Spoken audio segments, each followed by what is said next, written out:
Again, this is Black Man Let's Talk. Once Right. again, I'm your host, Demetrius Stone. Super excited today to have Gary Simon with me. Gary's currently the executive director at Sacramento Juneteenth Incorporated, and really excited to have a conversation this morning. So, Gary, how are you this morning? I am good, man. How are you? I'm great, man. I'm great. Thanks for joining me. Um, Well, thanks for Everyone may having be me. listening to this podcast at a different time in the new year, but we're currently recording this on New Year's Eve morning. Right. So I wanted Yes. to wish everyone a happy, healthy, and prosperous 2023. Excellent. So Gary, let's jump right in. I want to give you a chance to kind of introduce yourself, let everyone know kind of where were you born and raised, and kind of what you've been doing in the Sacramento community, and any future plans you have. Well, okay. Well, first of all, thank you for having me this morning. Like I said, my name is Gary Simon. I was born in Norfolk, Virginia. However, I was raised in Anchorage, Alaska. A lot of people don't know that, but I spent my high school years mostly in Anchorage, Alaska. My father was in Norfolk. My mom had moved to Alaska to follow her sister up to Anchorage, Alaska in the 70s. So I graduated high school in Anchorage, moved to California, played football out in a little town called Coalinga, California on a football little scholarship. And from there, I went to San Francisco State. And from San Francisco State, I came here to Sacramento. That was in 95, I think it was. I moved to Sacramento. So I've been in here in Sacramento since 95. Started out in politics. I moved to Sacramento. I worked for the late council member, Sam Pinnell. That was my first job. I was working on his reelection campaign. That was the first job. So we moved from there to working with Visit Sacramento. That's what it's called now. It used to be called the Sacramento Convention and Visitors Bureau, but it's Visit Sacramento. So I spent nearly 20 years with Visit Sacramento. We created the what we call the Multicultural Affairs Department at Visit Sacramento. So we were the director there for a good 15 years at that department. And then, of course, we started Juneteenth while I was there at Visit Sacramento. So that was in 2001. So 2001, we launched Juneteenth, started producing that as part of Visit Sacramento, as part of my responsibilities as the Director of Multicultural Affairs. From there, we left that. Well, actually, I left the bureaus in 2015, I believe it was. Made Juneteenth a nonprofit organization, took the helm of it and to run it full time. Also, in between that time, I worked I was campaign manager for Council Member Larry Carr. So did some political stuff in between just to eat every day, trying to keep it going. Running a nonprofit is tough. So we're still here. So and Juneteenth, of course, we're coming up on our 20th year this year. So we've got a lot planned this year and looking forward to kind of changing the script a little bit just to enhance or make that 20th year a special event because it truly is. Outstanding. Thank you. Love that. I Mm-hmm. definitely wanted to dive in a little bit more in a minute about just your time in the political spectrum in Sacramento as well as Juneteenth. But first, I wanted to touch on you were raised in Alaska. Right. I am always fascinated, especially when I get to talk to people of color, specifically Black Right. people who Right. are raised in areas where Right. we don't typically see ourselves. So can you tell us about just growing up in Anchorage, Alaska, especially as an African American male? Well, it was cool. The thing about Anchorage was, let's see, we got there maybe in 1972, 73, maybe about that time. So everyone from Anchorage was from somewhere else. Everyone in Anchorage was from somewhere else. So I didn't really experience the racism. The built-in racism wasn't there because there were no real natives or no real folks that were claiming it as their town or whatever. And here you Black folks come because everyone was from somewhere else trying to make a better life. So you had to depend on one another. Basically, it's kind of how it worked out. It's kind of rough up there. They call it the last frontier.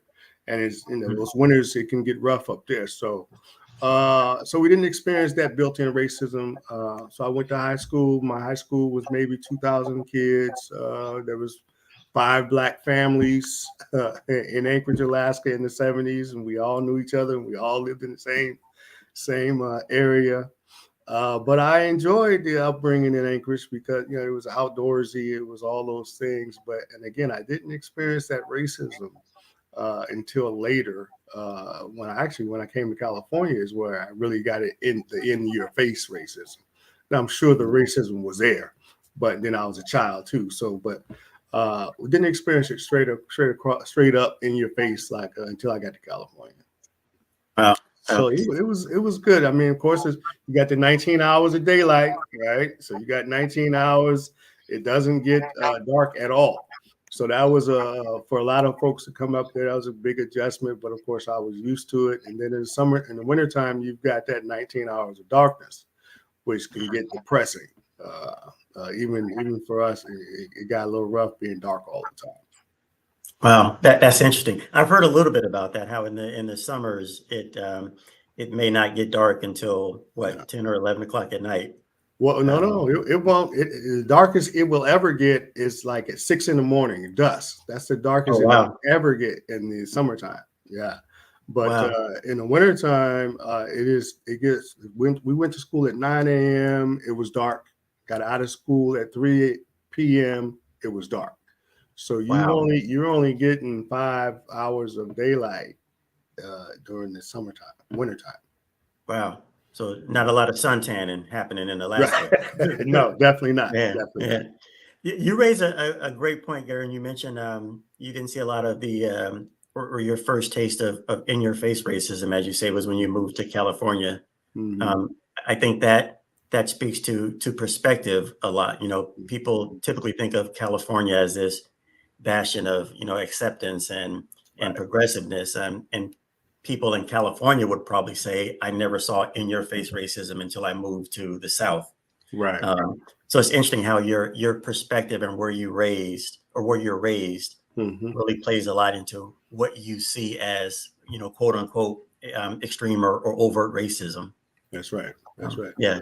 It's like you said, it depends on the situation. Or where you're coming from, because like I said, California, of course, we say it's liberal and everybody's just great and lovey-dovey. But where I was in California, which is a little cow town, Coalinga, those are cowboys. That's that rural California.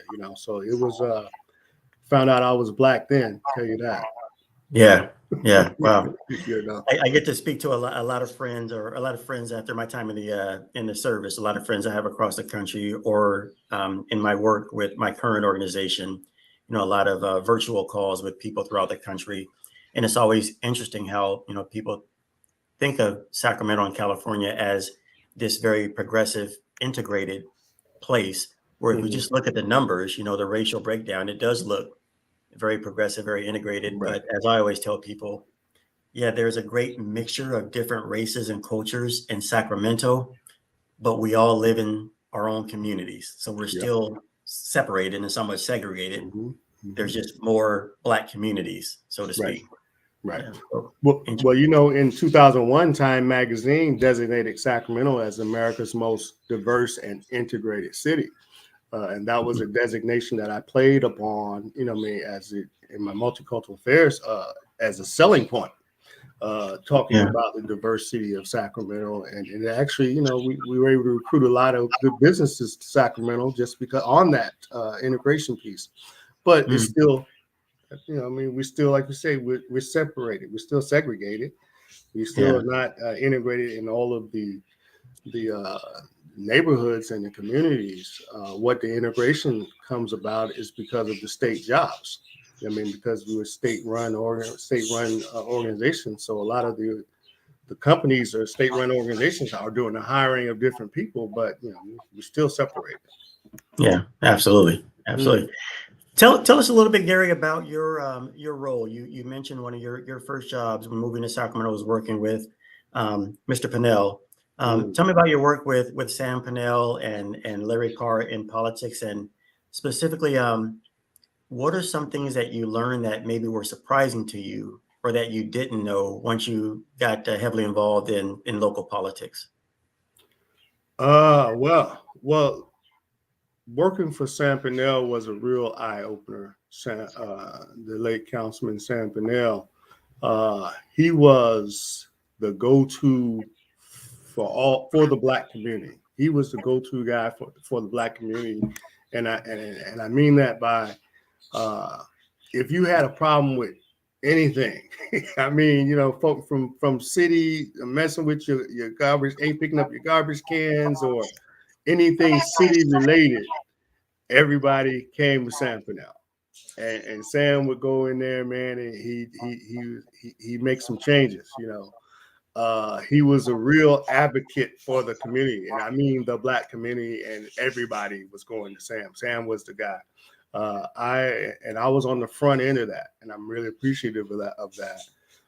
So I moved here to work on his reelection campaign. He was running for his second term in office, and I was able to get out in the community. You know, I was the guy on the ground. You know what I mean? Get the flyers out, get the people to the events, do some of the fundraising, get on the phone, the whole thing. You know, it was an awesome experience. Sam was he was a good guy, and you have to excuse my birds are chirping. Can you hear my birds? They're chirping away, man. That's a peaceful sound. I like it. But Sam was he was the godfather, man, and I learned a lot. I learned that the political game is a real game, and we don't know, as a people, we don't know that game. I call it a game. I declare everything's a game. That game is another game that we have not been versed in, don't know the rules to. So until you learn the rules of that game, then you won't get the rest of it, because the politics lead into the economics. The economics lead into the social stuff, and all of these things roll around with economics and power. And that's what the political piece is about. It's about the power. Yeah, I love that. You mentioned, especially I want to touch on that. The as you mentioned, it is a game, and there's a lot of things in life that would probably fall under that category, whether you call it a game or a way of doing things or whatever Right. that may be. Right. And I think a lot of times, you know, some of us who may be disenfranchised people or communities, you know, feel that we don't want to be involved in it because it's a game, but just because we don't want to be involved doesn't mean the game stops playing. That's right. That's Still right. gotta The be game played. continues. The game continues. Yeah. So Yeah, absolutely. Did you have any part on that? When was the Sam and Bonnie Pinnell Community Center constructed? Was that in the that 90s? was well, it was the center was Sam. Let me see. I'm trying to think now. Sam had started building that community center before I got here. So the center was constructed. It had to have been early 90s. Okay. Yeah. So because I know it was named. So then when Bonnie got into office, they named it Sam and Bonnie Pinnell Center. Right. So I was there. I got there. So the center was up. The center was up when I got here. So that had to be the early 90s, and I got here in 95. So. Okay, I was trying to recall when it was constructed. The years are flying by as we get past our 50s and beyond. True enough. Like, man, that was in the 90s. I was an adult back then. Yeah, that's right. Yeah, amazing. So I'm curious, Gary, what are your thoughts? As we just mentioned, the game of politics. What are your thoughts, recommendations, just your opinion on how we as Black people, as African Americans, how can we get more involved in the local politics? How can the average citizen, whether it be running for office as a city council member, which of course requires a lot of fundraising, connections, et cetera. Right. What are some different ways we can get involved in that game? Well, for me, the easiest way to do that is to identify a campaign. By that, I mean someone running for school board, someone running for city council, or any type of opportunity, and to go and engage yourself into that process. So I mean, if you don't want to run for something, of course you have to learn before you can run out there and say, I want to run for city council. So go to someone that's running for city council and volunteer your time for that person, or somebody that's running for whatever, and go and volunteer your time so you can see how it works. And from there, you can get more engaged relative to positioning yourself to be able to get into leadership and or to just learn how it works. I mean, we have to learn how it works and get involved to really make changes and to and put ourselves in power. You know what I mean? Yeah, we have to get to the table. Yeah, that's great. I think that's very well said. Whether it's an internship, whether it's just volunteering, whether it's a part-time job, get in the door. Right. In the door. Go check it out first. I mean, get involved. Like my uncle told me, well, I had first job. He's like, well, what you gonna pay me? Well, uncle, how much am I getting paid? He said, well, what do you know how to do? You don't know how to do nothing. You know what I mean? So we can't expect to get paid. Go out there. I need a paid partnership or paid internship. No, go in there and learn something first, and then you can get paid. Yeah. When I work with young people, that's one of the things I always like to mention is, instead of asking for that job, which there's no shame in that, asking for a job, but show someone you can bring value to them at no cost first. I mean, number one, that builds that trust. Hey, I'm not looking for, just let me have an opportunity to volunteer with you or with your organization. That speaks volumes. That's how a lot of people just get their foot in the door. That's it. Yeah, you're benefiting yourself when you volunteer. You're learning something, Yeah. Gary, speaking of volunteering, like with city council members, as one way that we as community members, as Black and African American community members, can be involved in our community or the local politics. If I'm not mistaken, are the current elected city council members, and I may be wrong in this, but I believe for the first time, I believe 50% of the city council, counting the mayor, is women, or maybe slightly more than 50%.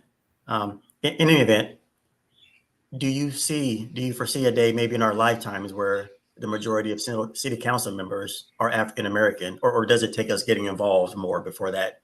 Yeah, I think we have to get more involved. More involved, and of course, city council breaks down to different neighborhoods or different districts. So depending on the majority of the folks in each district, is basically the representation is going to be look like most of the folks in that district are. At one time you have to remember we had 3 city council members when Alan Warren, Bonnie Pennell, Larry Carr, and Rick Jennings. So that was 4 right there. And then it was the mayor. So that was 5. 5 out of the 8. You know what I mean? So that was 5 of us. Mayor Johnson. Yeah, Mayor Johnson was there. So that was 5. Oh, that's right. So it can happen. You know what I mean? It can happen. It's just a matter of getting involved. You know what I mean? Yeah. Getting involved and then working your way through the system, and we can do it. We can do it. Absolutely. Mm-hmm. Absolutely. Mm-hmm. That's good. I'm gonna put you on the spot here a little bit. What's your least, or what was your least favorite thing about working in the political circle or in politics, other than the fact that it's a game, which can be a positive or a negative? But was there one thing that really was your least favorite thing about being involved in politics? Man, I can't say that there was nothing that I didn't like about it, because I understood what it was, or I understand how it goes. I mean, of course, I don't understand. I don't like some of the end results or some of the processes, but if you understand it, you kind of can foresee those end results and those negative processes that are going to happen or that will happen. It's like, do you not like the rules of football? Well, yeah, there's some rules I don't like, but overall, I still like it. You know what I mean? So that's kind of how I feel about politics, because I understand the rules of it. You know what I mean? And there's some bad things that can happen if you mess up or break this rule or whatsoever. But there's nothing that I can point to say that I don't like politics because of, I don't have that. I love that. That's very well said. And you make a great analogy with football. And I was thinking of parenting as well. I mean, there were a lot of dark days or frustrating days, just raising kids. But at the end of the day, there was nothing that I didn't like about it because I learned something from everything. Right. And just going in, that this is going to be my child for decades, and I'm going to be raising them for at least 2 decades. That's right. So this is all part of the process, even the bad things. It's part of that process. That's right. That's right. No, and I have a 16-year-old daughter too, Layla Renee, and my daughter has special needs. So so dealing with that that made me have to dig deep also. You know what I mean? Because like I say, that's your child, man. You down forever. You know what I mean? Until you're gone. You know what I mean? So. So the child analogy is definitely good, man, because you roll with it, the good, bad, and the ugly. Yeah. You're in there. You're in there. Yeah, so it's good. That's one of the many great things I've learned about being a father. It's before being a father, I thought maybe I had this much love to give, right? And then once you have kids, you're like, man, I have never loved something like this. That's right. That's a whole right. other level. That's right. That's right, man. And always will, Yeah, very true. Very true. Mm-hmm. You had an opportunity, I would imagine, at Visit Sacramento to work with Sonia Bradley. Oh, yeah. I'm thinking, very good friend of my wife and I's. And I used to work in an organization called Pro Youth and Family. So she was a very inspirational leader. I believe she's been promoted in the past couple of years, if I'm not mistaken, to a lead role at Visit Sacramento, if I'm not mistaken. Yeah, she's she was the chief marketing officer. Now she's vice president of diversity, equity, and inclusion, if I have that right. Yeah. Actually, great people. Oh yeah. Her family, her mom. I work with Sonia at Visit Sacramento, but her parents, Dorothy and Mr. Bradley, they hold down our information desk at Juneteenth for the last 15, 16 years. Wow. So they've been with us. Her mom and daddy been with us for as long as she has. Yeah. Wow. Hey, tell us a little bit more, Gary, about your role at Sacramento Juneteenth Incorporated. What does the organization do? More specifically, and what's the sort of the mission and the vision of the organization? Well, Sacramento Juneteenth Inc. is an educational and health wellness organization.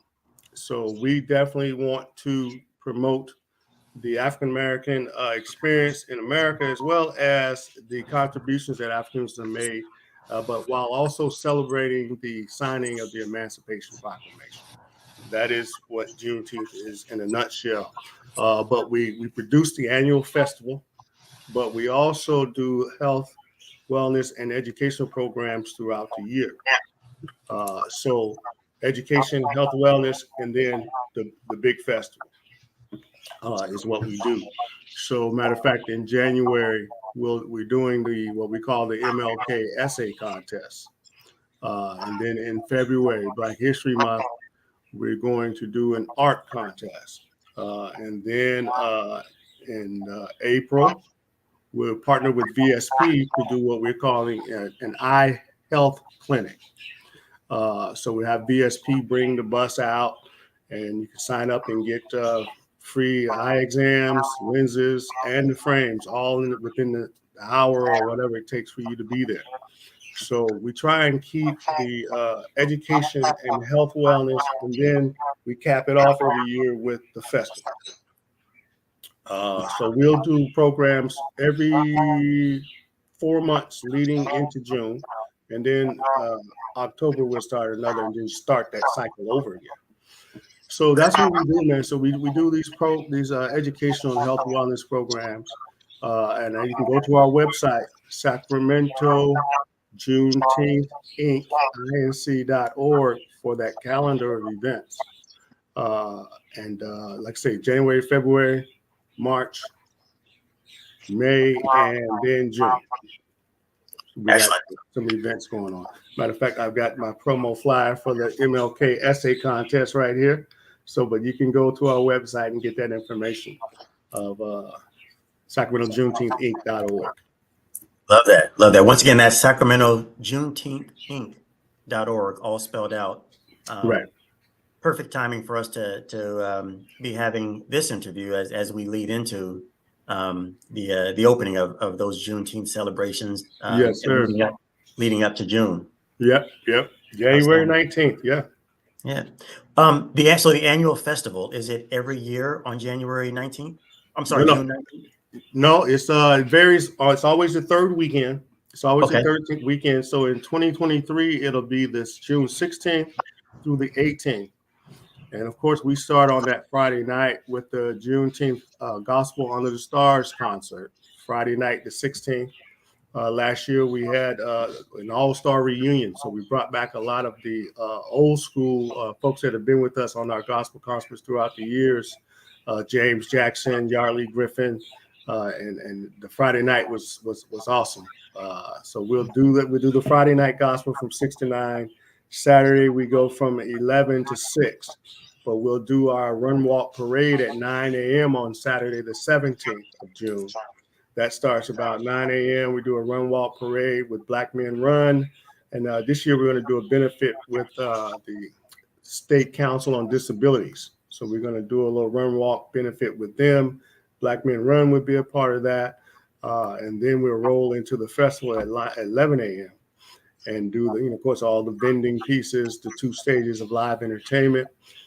This year being our 20th year, we're going to try to get a semi-headliner. So we're looking at some names we're throwing around. We typically like to save that platform for local groups. But this year being our 20th, we want to bring in a little headliner, semi-headliner, not nothing too big, but semi-headliner just to spice it up a little bit and get the folks out there. But we also we'll always have our arts and educational theater, which is basically a big 20 by 20 where we do the educational historical seminars on the hour, as well as Black history exhibits specific to Blacks during the gold rush. That happens in the educational theater. Health and wellness row. So we have all the health related resources out there, the Sutters, the Anthems, the Kaisers, all those folks out there. Then of course, all the food is going on, and then our local businesses, Black businesses are out there. Last year, I think we had 90 vendors at Juneteenth last year.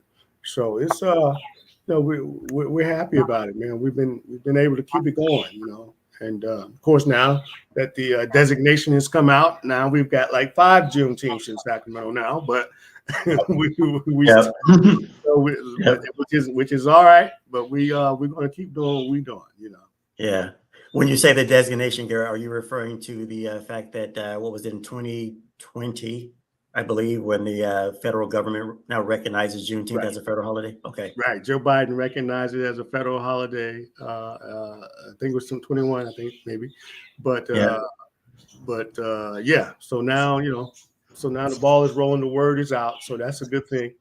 And but we like I said, we're doing 20 years in this year. So we're excited about that. So we're ramping up. Yeah. I definitely don't want to take away from any other organization that is currently now recognizing Juneteenth. However, I would make a pitch for everyone to always go with the original. So Sacramento Juneteenth Inc. They've been doing this for a couple of decades. So they're not new to this now. This has been made a federal designation. So so this year again, everyone mark your calendars, June 16th, 17th, and 18th. Yes, sir. Gary, is it typically held at the same location, or yes, William Land Park? William Land Park. We've been in William Land Park now for about 15 years. When we first started, we were over in Granite Regional Park. That was they didn't have any trees over there, man. It was a little hot, so we had to get to them trees. So we've been in William Land Park for the last 17 years or so. Yeah. That's a great spot. I'll just say, for those of us who grew up in Oak Park or the South Sacramento area in the 70s, remember that William Land Park was the place where you had your family get-togethers and gatherings. So such a mature neighborhood, very huge park also. So Oh yeah, and it's beautiful, man. And yeah, I know when I was here, and used to roll through used to ride the circle. Everybody's on Sunday. I think used to ride the circle, yeah, hang out, and all that. Yeah, yeah, so, I remember man. That those was, days too. So, I but yeah, think that William Lynn continued Park. even into the 80s. I remember being in high school, and that was the spot on Sunday afternoons. Yeah, We yeah. always cruise around that circle by Sac City College. Okay, Yeah, okay. yeah, great spot there. Mm-hmm. Gary, what would you say is one thing that a lot of people don't understand or maybe misunderstand about Juneteenth? Well, we don't understand. We don't understand or the history or the reason for Juneteenth. I mean, it's amazing that a lot of us, and I mean, a lot of us don't know the history. Let me just say Yeah, that. The, the history is that on June 19th of 1865, the Union Army went to Galveston, Texas, and declared all of those folks in Galveston, Texas were free. So that's where Juneteenth started. yep, But Abraham Lincoln signed the Emancipation Proclamation in 1863, 2 years prior to that, right, right? So, but when he signed the Emancipation Proclamation, that was really for all those enslaved in the South so that they would go and fight for the Union Army. yep, So it really just encompassed those in the South, but it still applied to everybody. But that was really his intention. It was for those in the South, but it applied for all those enslaved. yeah, So, so that history, and then the 13th Amendment came about in 1863, which freed everybody. So the yep, 13th Amendment, which outlawed slavery, is what outlawed all of the slavery with the 13th Amendment, which yep, happened later. But the fact that we don't know that history. I mean, a lot of us don't know yeah, that history. And what is Juneteenth? I mean, I teach over at Sacramento High School. I substitute teach over there. So what's Juneteenth? Yeah, I don't know. You know what I mean? So of course I educate them on that. But you know what I mean? And the only reason, strangely enough, only reason I knew Juneteenth was because in Anchorage, Alaska, we celebrated Juneteenth every year. wow, In Norfolk, Virginia, we didn't celebrate Juneteenth. Of course, they didn't want to celebrate Negroes being free. You know what I mean? In the first slave state. So I yep, didn't know anything about Juneteenth in the South. I wow, learned about Juneteenth living in Anchorage, Alaska, where we went to Juneteenth every year as a kid. You know what I mean? And that's how I knew Juneteenth. And yeah, but I didn't learn it. You know what I mean? Like I said, in the lower 48, as we call it. I learned yep, it in Anchorage, Alaska. My mother told me, you know what I mean, but told me about it. But we don't we don't know the history. And I think that yeah, applies to we don't know a lot of our own history. yeah, All we know is what we've been told. right, Uh, when we've got YouTube will break down our history so quickly for you. You know what I mean, you don't even have to read a book. You can sit there and look yep, at video and learn more about ourselves than a 50-year-old, myself included, would have learned in school. mm, yeah, yeah. That's fascinating. First of all, kudos to you. I love the fact that you are still teaching and giving back at Sacramento High School. I'm a graduate of Sac High class of '87, so I definitely Okay. am happy to hear that there's especially in light of the fact when I was at Sac High in the '80s, '84 to '87, I don't remember a black male teacher. Oh wow. So super excited to have you substituting there. Yes, sir. Yes, sir. Yeah. Yes, sir. Interesting. I work with young people also in my current organization, and that's one thing we talk about a lot is, some of our history has been stripped and cleansed, Mm-hmm. so to speak. And oftentimes, we talk about, this was never taught to us, which is an absolute fact. However, with the advent of this super internet we have, everything can be learned. You can absolutely as I tell my kids all the time, use your smartphone for smart stuff. Yeah. You have no excuse not to know. You know what I None. mean? There's no reason not to know. That's what I tell kids at school. Google's a beautiful thing. So there's Yeah. no reason for you not to know. Right. I also tell everyone, it's a little analogy I make, your connections, as you mentioned in politics, getting to know people, getting your foot in the door. And I always tell kids I work with, it's kind of like Google. Google is probably known as this knowledgeable tool that knows everything. But quite honestly, Google doesn't know a thing. If you search for something in Google, it tells you 100 other people that know about this thing, essentially by giving you 100 websites to go, well, I don't know it, but I know someone who does know it. And it's sort of similar, making those connections. Someone who knows someone who knows. And that's kind of what Google does. That's the key. I used to call it the middleman. Be the middleman on everything. Be the middleman. Absolutely. So true. So true. What drew you into teaching at the substitute level? I coached there. I used to coach at Sacramento High School. I coached basketball at Sacramento High School. This is when I was working at Visit Sacramento. Brian Mitchell was the basketball coach at Sacramento High School. Yeah. Okay. He coached the girls for a little while also. Yeah. All right. So Brian, I had went down to the Salvation. I just moved to Sacramento. And I went down to the Salvation Army to see little Daryl Roberts and had the little the basketball league at the Salvation Army. Yep. So I went down there and watched a couple teams, and then turns out they were looking for a coach. So I was like, I'll coach some kids, And didn't know, I had coached before from the Bay Area. So anyway, they gave me the Bad News Bears, man. So they gave me all the kids that didn't make the team, right? so I got all the bad. I got the Bad News Bears, and we ended up winning that doggone tournament, man. Wow. Brian was coaching, Charles Kidd was coaching, all these supposed coaches, and I ended up beating their tail, man. And so Brian offered me a job after that. That's how I started working for Brian Mitchell. Brian said, "Hey, man, I need a freshman coach." So I started working. I became the freshman coach at Sac High. That was in '97. Interesting. So from '97 to 2001, I was the freshman basketball coach over at Sac High. Oh, wow. Yeah. So I did that, man. This is while I was still working a full-time job at Visit Sacramento. But my boss was cool. He was a basketball fanatic. So I'd leave work at 2:00, 3:00, you know what I mean? Whatever. Go to games. He was cool with it. So yeah, man. So I did that stint. So then when I left Visit Sacramento, this is 10, 15 years later, then I would say, well, let me go get me let me take that CBEST and get me a substitute credential just because when I launched out there on my own, I was like, well, I gotta eat sometime. So let me get somewhere I get some money coming in here every now and then, right? So that was the subbing thing. So I ended up at Sac High. So once I went over there, I was like, boom, okay, I don't need to go nowhere else. So I've been there on and off for years now. Yeah. I love that. Yeah, man.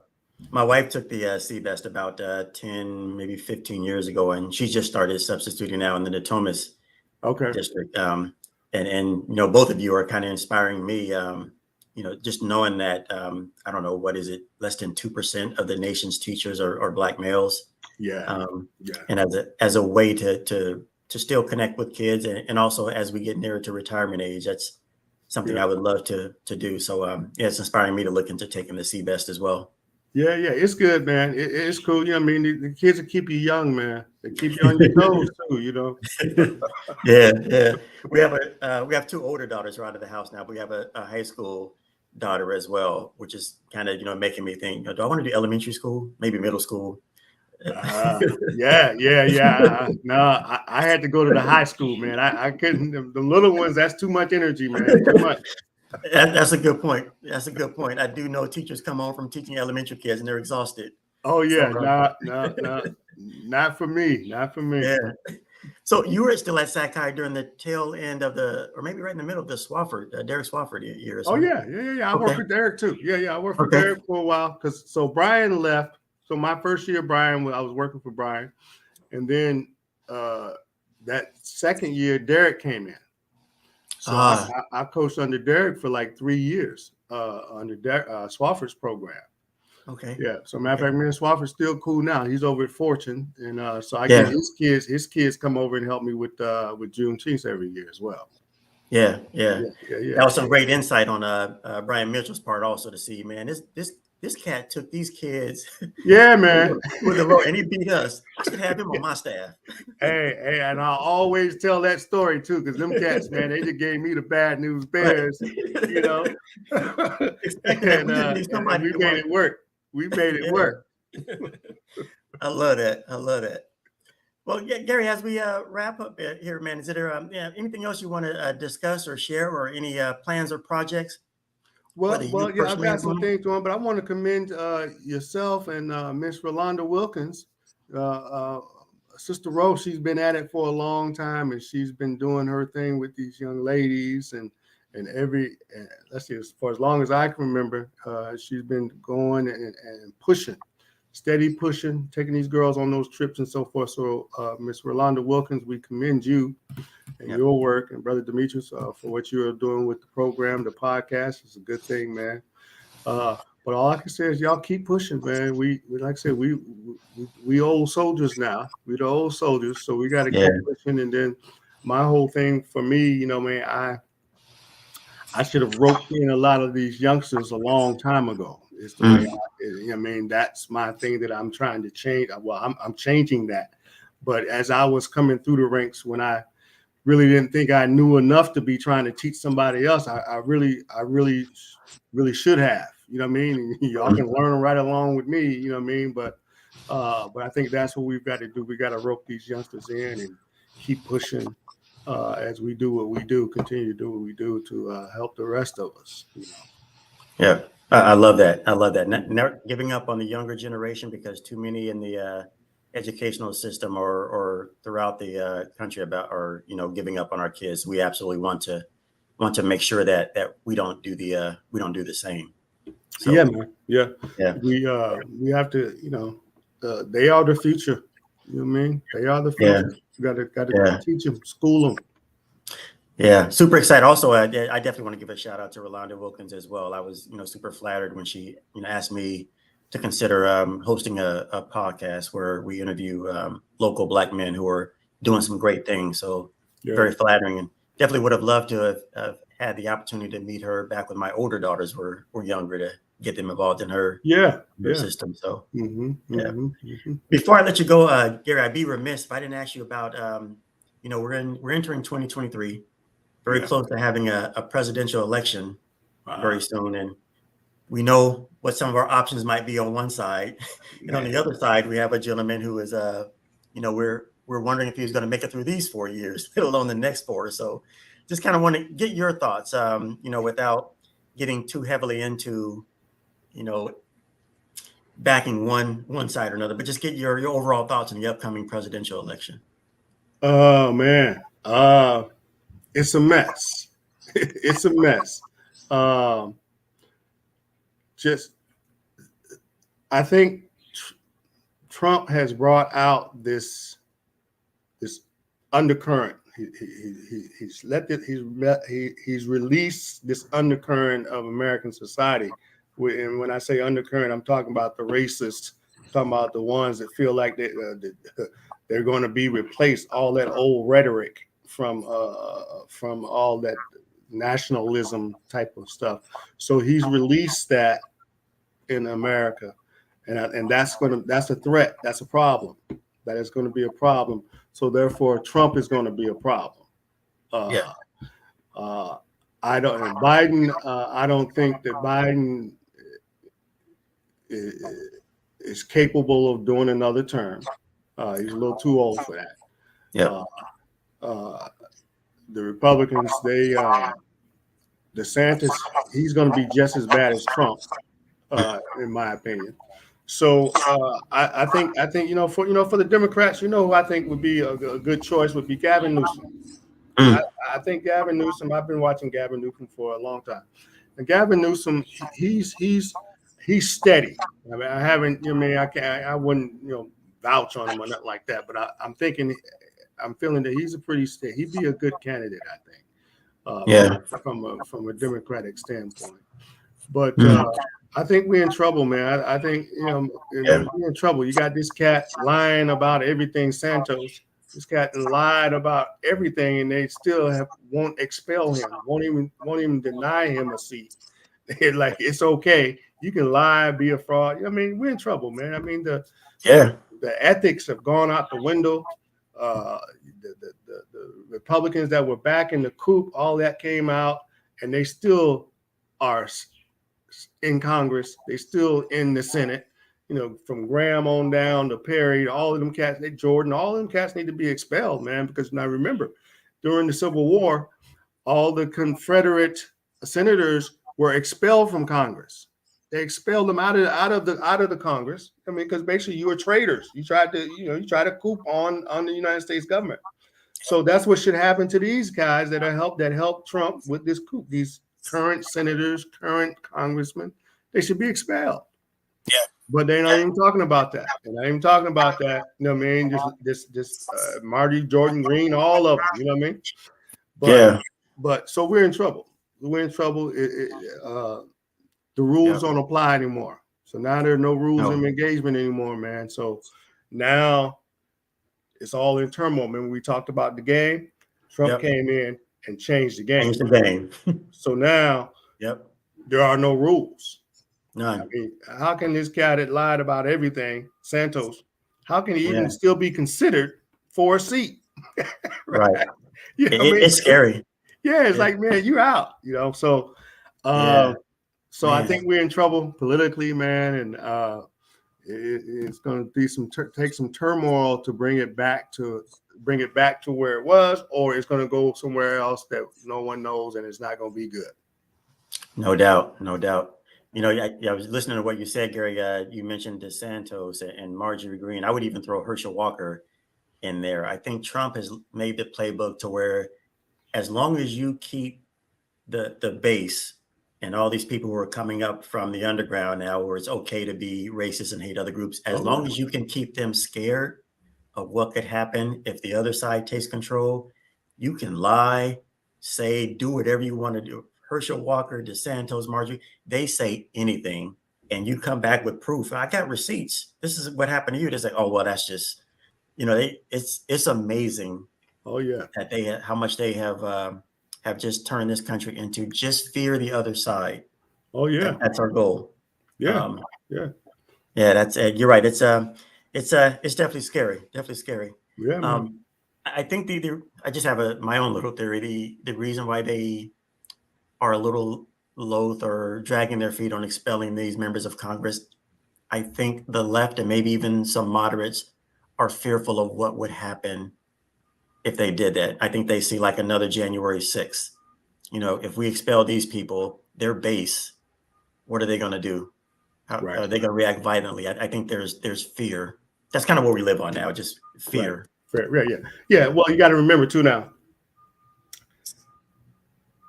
They're playing the same game. They're just wearing different jerseys. Yep. So they don't want to destroy the game. Nope. Right? That's yep. They don't want to destroy the game. Right. Right. Because they still are playing. Right. We want to do it differently than that side is doing it. Right. They don't want to ruin the game. I still want to play. But I'm just on other different teams, So they're not going to destroy. They're not going to really hurt the system. They're not going to hurt the system. Yeah. They all benefit from the system. They all benefit from it. Right. Man, you're spot on, Gary. All the more reason, back to our, one of the topics we touched on at the beginning of the show is, we got to get involved. We got to get involved in politics, even at the local level. Yeah, man. Especially at the local level, I would say. Especially at the local level. One other quick question before we close out, Gary. Just curious, how your thoughts on how immigration has impacted Black American life. Well, okay, so it's funny you bring that up because I had been hearing that argument for years that all these Hispanics and stuff are hurting the Black people. I mean, it's going to hurt Black people, and I didn't see it. I didn't catch it initially, and I still don't, kind of, sort of. But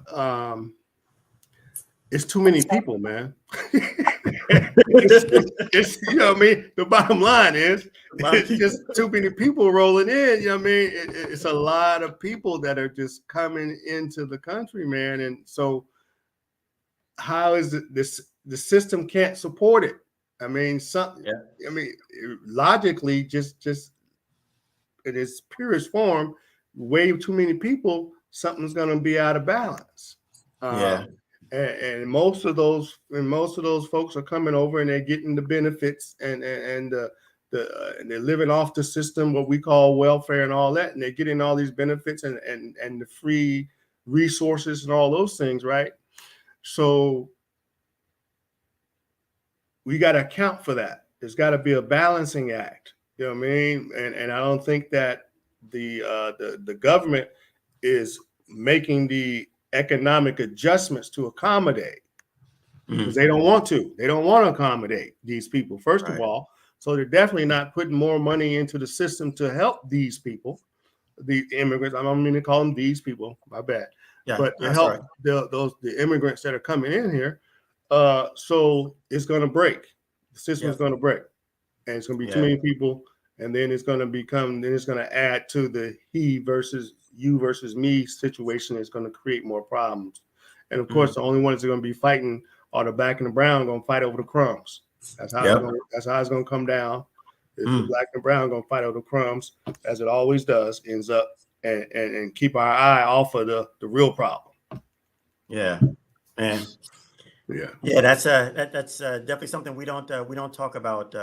We don't talk about a lot, the impact that it has on Black American life as well.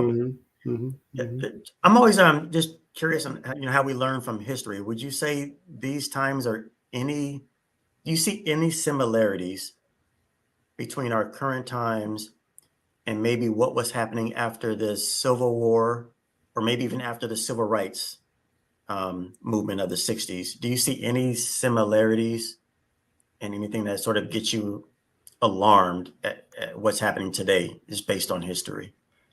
Because I like that saying that I think it was attributed to Mark Twain. I don't know who was actually responsible for it, but the saying that history doesn't repeat itself, but it rhymes.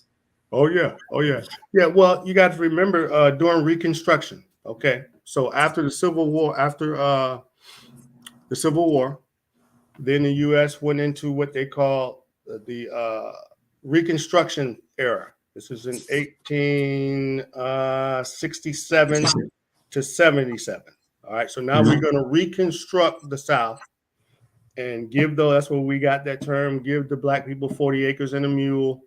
We had the Freedmen's Bureau, all of these things to make up for the wrong that was done, right? The Reconstruction era. So current times, what's happening today is kind of like the opposite of the Reconstruction, where they're trying to give back to the black or to make up for the wrongs. Now they're trying to give back to the white to make up for trying to give back to the black. So all those advantages that they gave to the black, they're trying to take all those back now, right? And what's that? The critical race theory. We don't want you to teach. We don't want my little white kid to feel bad that he enslaved black people. But what about all the years that you taught how I was a slave? How did the little black kid feel sitting in the class? You know what I mean? So I don't want my little white kid to feel bad about that. And critical race theory to the what's the other thing that they're talking about now? The on how the voting. So now they're talking about they're all putting it under they're taking the voting rights away too, but they're putting it all under auspices of teaching sexual equality. But that's not really what it is. That's just the cover point. The real issue is we don't want to teach the real history, the real American history. We don't want to talk about what we really did to black folks and others. They don't want to tell that story is what it really is. So I think that current day is reverting back to, even during Reconstruction, they took all those rights back. Those Southerners that they confiscated all the land from those Southerners during Reconstruction. They ended up giving it all back to them, and President Andrew Johnson gave it all back to him. So, and that's what created the black codes and all of the Jim Crow laws, was a way for the South to regain their control of the South, or the whites to regain their control of the South. So they gave it all back to them. So now what this current system is doing is trying to give all that power back to the white folks. And that's why they're trying to take that power from the federal power and give it to the states, right? Yep. Because remember, the states were the ones that were, the states are the problem. Right. The states are the problem. The federal government should be overseeing folks, but they try to take that power from the federal government so the states can run their state the way they want to. So that's exactly what they did during Reconstruction, gave that power to the states. So now that's why all those southern states, you know what I mean, Jim Crow law, black codes, got to work for a white boy, all those things. So this divide us even further. Yo, yeah, man. Oh, yeah. Divide and oppress. Divide and oppress us too, you know? Yeah. The critical race theory, or the whole opposition to it, is really just what's not fascinating to me, but I should never be surprised anymore. But yeah, just the pushback that it gives. It's that feeling of, you know, we don't want our white kids to know what their grandparents really felt about black people, what their great granddad and great grandma really felt about black people. Sort of reminds me of those two famous photos from the 60s. One is of Ruby Bridges when she was integrating a school in the South, and you have all the U.S. Marshals. Oh, yeah. Who were the only people in the picture sort of quote unquote protecting her. And just as famous at the time was another photo, and I forget the young black woman's name, but she was a 16-year-old walking to school, and there's an angry white mob of mostly women walking behind her, yelling at her, throwing things at her. I've seen that picture, yeah. The Ruby Bridges picture is more famous because the white people in that picture are seen as the heroes. It's just the U.S. Marshals, and they're quote unquote protecting her. They're walking out with her. Right. Whereas the other photo, that one's not nearly as famous because there's a bunch of angry white people in it. And that's the last thing we want current white America to be seeing. It wasn't us. We were protecting black people. It's fascinating how that play on even just showing which photos you show, which ones become popular. Well, most recently, Jerry Jones. Jerry Jones standing in front of the brothers trying to get into the school in Little Rock, Arkansas, right? So this cat, and then you got these Negroes on TV, Stephen A. and all them saying, "Oh, we can't hold him. They giving the boy a pass."